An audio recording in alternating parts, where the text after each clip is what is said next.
Hare Krishna everyone, we are continuing to read the Bhagavad Gita as it is, the book by His Divine Grace Srila A.C. Bhaktivedanta Swami Prabhupada. Chapter 2. Contents of the Gita summarized. Text 60. Yatato hyapi kaunteya purushasya vipaschita indriyani pramathini haranti prasabham manaha.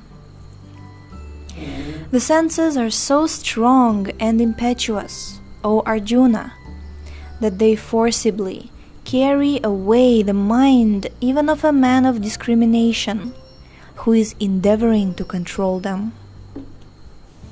I'm sure everyone has experienced this fact, how the senses can just forcibly carry away your mind even when you're trying to be logical, trying to use all of your powers of discrimination, intelligence, reason, nothing. It just takes you away. Purport. There are many learned sages, philosophers, and transcendentalists who try to conquer the senses.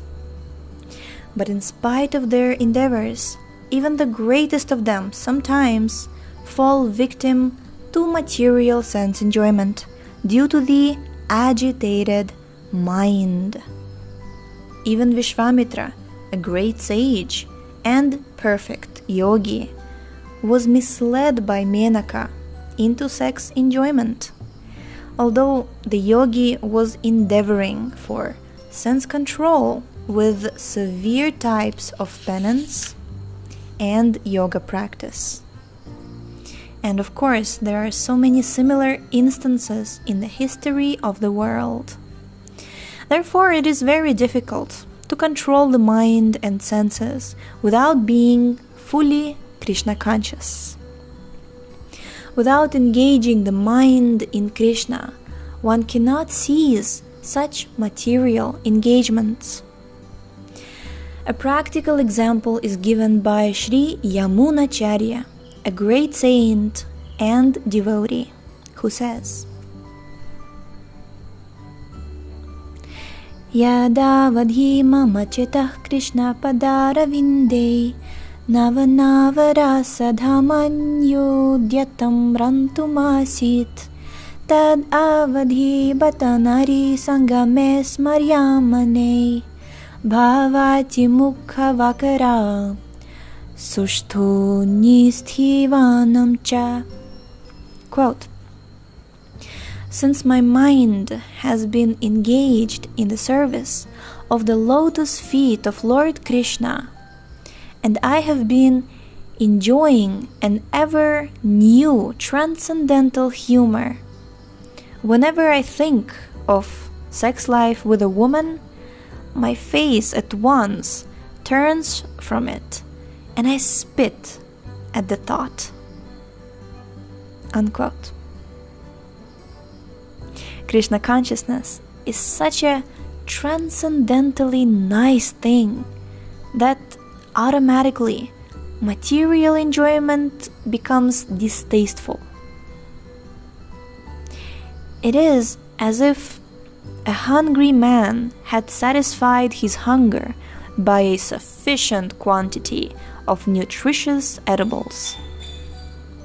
Maharaja Ambarisha also conquered a great yogi, Durvasa Muni, simply because his mind was always engaged in Krishna consciousness.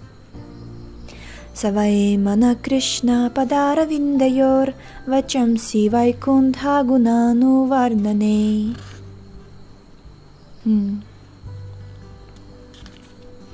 Text 61. Tani sarvani samyamya yukta asita matpara vashahi asyandriyani tasya pragya pratishtita. One who restrains his senses, keeping them under full control, and fixes his consciousness upon me, is known as a man of steady intelligence. steady intelligence. Purport: that the highest conception of yoga perfection is Krishna consciousness is clearly explained in this verse.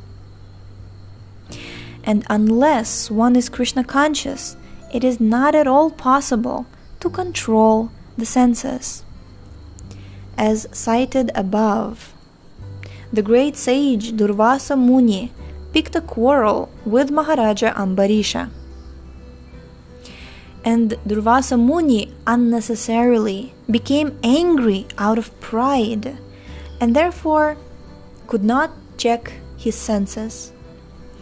On the other hand, the king, although not as powerful a yogi as the sage, but a devotee of the Lord, silently tolerated all the sage's injustices and thereby emerged victorious.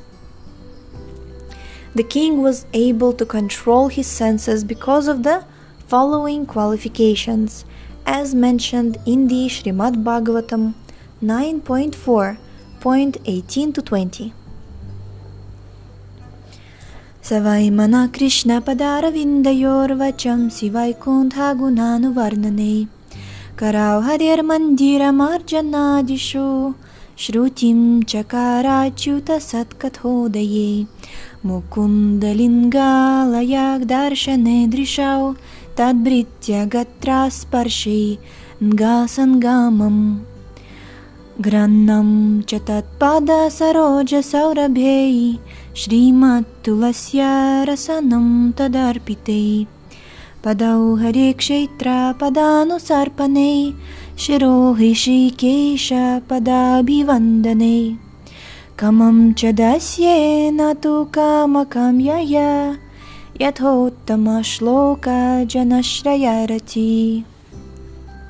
Quote: King Ambarisha fixed his mind on the lotus feet of Lord Krishna, engaged his words in describing the abode of the Lord, his hands in cleansing the temple of the Lord, his ears in hearing the pastimes of the Lord, his eyes in seeing the form of the Lord, his body in touching the body of the devotee, his nostrils in smelling the flavor of the flowers offered to the lotus feet of the Lord, his tongue in tasting the tulsi leaves offered to him, his legs in traveling to the holy place where his temple is situated. Where his temple is situated, his head in offering obeisances unto the Lord, and his desires in fulfilling the desires of the Lord. And all these qualifications made him fit to become a mat para, devotee of the Lord. Unquote. The word mat para is most significant in this connection. How one can become mat para is described in the life of Maharaja Ambarisha. Srila Baladeva Vidyabhushan, a great scholar and acharya, in the line of the mat para, remarks, Madbhakti prabhavena sarvendriya vijaya purvika svatma drishti sulabheti bhava. Quote: the senses can be completely controlled only by the strength of devotional service to Krishna. Also, the example of fire is sometimes given. Quote: as a blazing fire burns everything within a room, Lord Vishnu, situated in the heart of the yogi, burns up all kinds of impurities. Jai. Unquote. The Yoga Sutra also prescribes meditation on Vishnu and not meditation on the void. The so-called yogis who meditate on something other than Vishnu simply waste their time in a vain search after some phantasmagoria. We have to be Krishna conscious, devoted to the personality of Godhead. This is the aim of the real yoga. Text 62. Dhyayato vishayan pumsa sangasteshu pajayate sangat sanjayate kama kamat krodho bhijayate. While contemplating the objects of the senses, a person develops attachment for them, and from such attachment lust develops, and from lust anger arises. Purport: one who is not Krishna conscious is subjected to material desires while contemplating the objects of the senses. The senses require real engagements, and if they are not engaged in the transcendental, loving service of the Lord, they will certainly seek engagement in the service of materialism.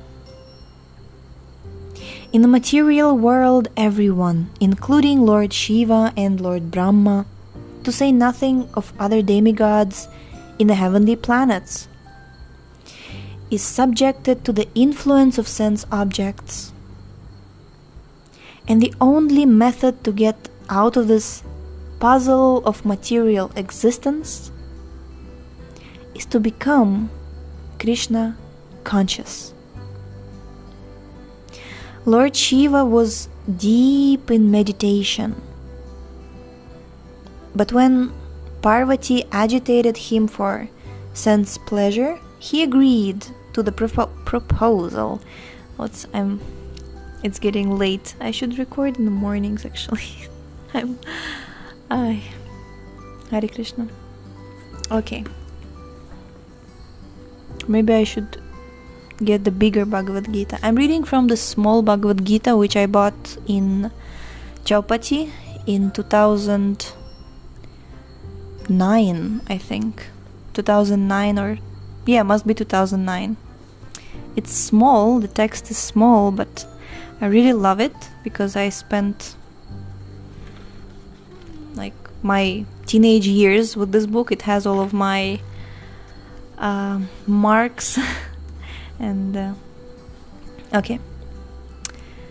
So he agreed to the proposal, and as a result Kartikeya was born.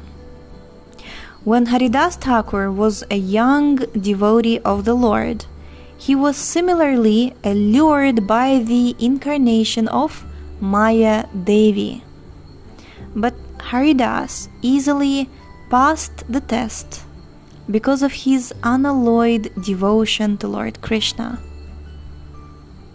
As illustrated in the above-mentioned verse of Sri Yamunacharya, a sincere devotee of the Lord shuns all material sense enjoyment due to his higher taste for spiritual enjoyment in the association of the Lord. That is the secret of success.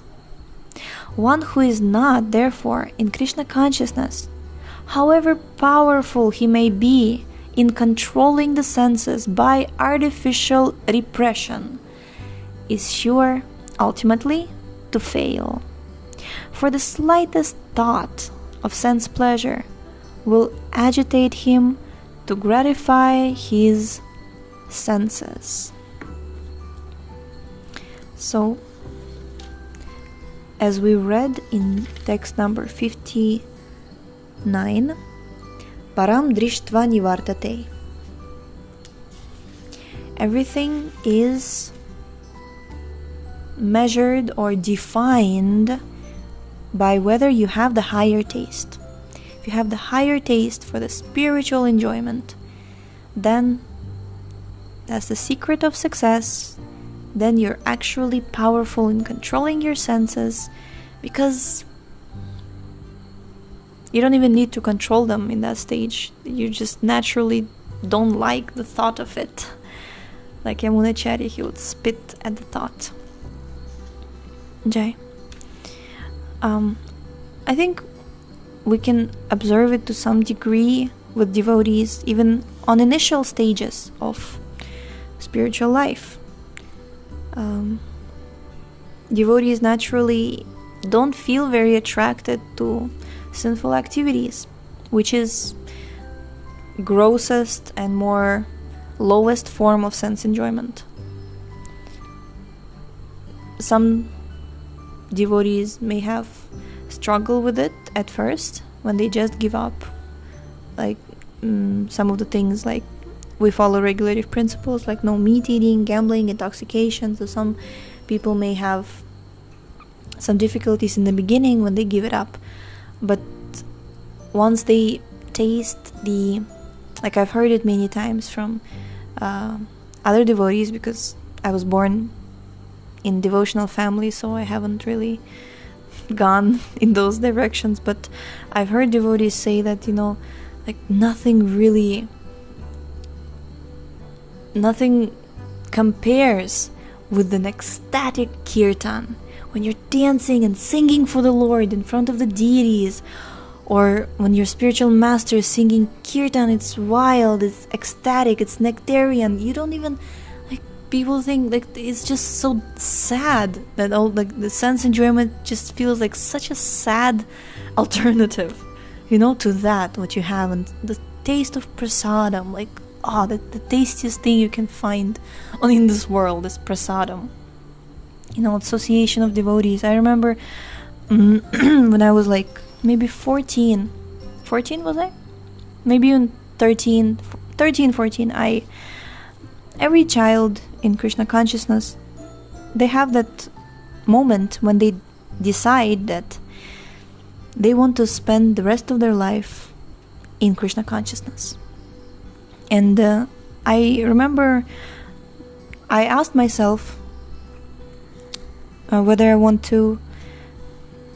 It wasn't the question whether I want to be a devotee, but it was just a thought. What would happen if I would not go in this direction? What would happen if I would just become a karmi or a materialist?